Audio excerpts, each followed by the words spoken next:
सलाम वालेकुम हाजरीन। आज आप सबका सिफत अवध यूट्यूब चैनल पर तहे दिल से हम इस्तकबाल करते हैं और आपके सामने आज एक बार फिर सिंफ नाविल के बारे में मैं एक मुख्तसर मकाला लेकर के आपके सामने हाजिर हुई हूँ और आप इसको सुने।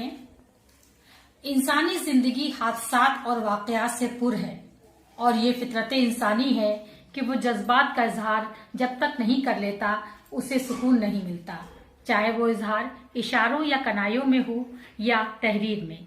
ये अलग बात है कि ज़बानी इजहार में पायदारी नहीं होती और तहरीरी इजहार उस वक्त तक महफूज रहते हैं जब तक तहरीर रहती है और इस तहरीर का फ़ायदा आने वाली नस्लों तक होता है, चाहे वो जिस शोबे हयात से ताल्लुक़ रखती हों। हाल और मुस्तकबिल दोनों ज़माने के अफराद के लिए ये मशअल राह होती है।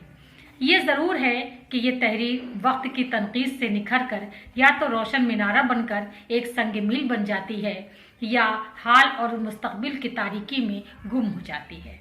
इंसानी ज़िंदगी के यही हादसात और वाक़यात तरक्की करके जब सफ़े कागज़ पर तफसील के साथ नसरी शक्ल में बिखर जाते हैं तो नाविल कहलाता है। हर नाविल किसी न किसी अंदाज में दर्स भी है और तदरीस भी। जिसका जैसा जहन होता है वो वैसा ही नतीजा अखज़ कर लेता है। नाविल दरअसल इटालियन ज़बान के लफ्ज़ नाविला के नाम से इटली में बोला जाता था। पहले ये लफ्ज़ लातीनी ज़बान नए के मायने में इस्तेमाल होता था। इसके बाद बोकिशपो ने अपने डी कैमरन के मुकदमे में इसे नए किस्से कहानियों और तमसीलियों के मायने में अखज़ किया और अंग्रेज़ी अदब में इस लफ्ज़ को सीरती और किरदारी किस्सा कहानियों के लिए मखसूस कर दिया गया और उर्दू अदब ने इस लफ्ज़ नाविल को अंग्रेज़ी के असर से अपने में शामिल किया। नाविल अपने ज़माने की हकीकी ज़िंदगी और तौर तरीक़ों की एक बेहतरीन तस्वीर होती है। हर नाविल के पीछे कोई ना कोई मकसद ज़रूर होता है। इसका किस्सा छोटे छोटे वाक़यात पर मुश्तमिल होता है। दुनिया का सबसे पहला नाविल सर वांट्स का डॉन क्विक्सेट है।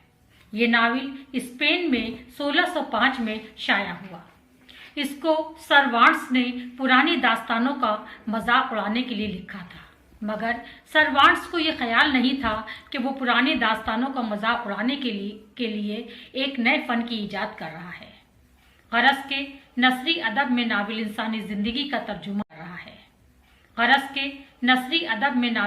ज़िंदगी का तर्जुमान है और वो एक शायराना और जज्बाती नज़रिया हयात के बजाय एक साइंटिफिक और फ़लसफ़ियाना नज़रिया हयात को उसूल नक़्द के साथ पेश करता है। नाविल कई किस्म के होते हैं, तारीख़ी, रोमानी, इस्लाही, माशरती वगैरह वगैरह।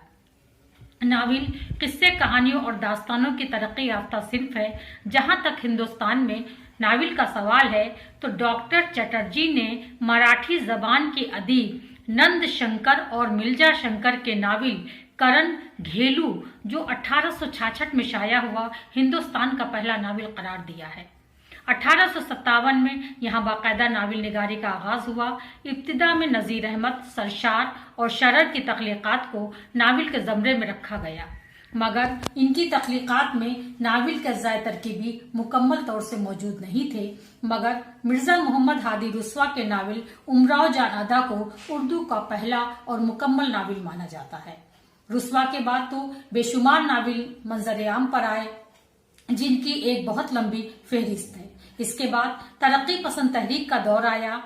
इस दौर में शऊर की रो टेक्निक पर सज्जाद ज़हीर का नाविल लंदन की एक रात बहुत मकबूल हुआ।